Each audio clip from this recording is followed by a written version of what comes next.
श्रीपूर तालुका माळशिरस जिल्हा सोलापूर येथे हनुमान जयंतीनिमित्त भारूड कार्यक्रम उत्साहात संपन्न झाला। कार्यक्रमाचे आयोजन नगरसेविका म्हाळुंग श्रीपूर सभापती नियोजन विकास समिती सौ नाझिया मोहसिन पठाण यांनी केले।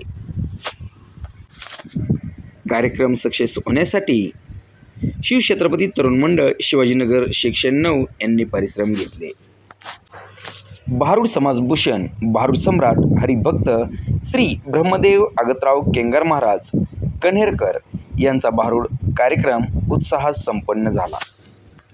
कार्यक्रमाची सांगता झाल्यानंतर जेवणाची उत्तम व्यवस्था केली होती। MK न्यूजने केलेला वार्तालाप।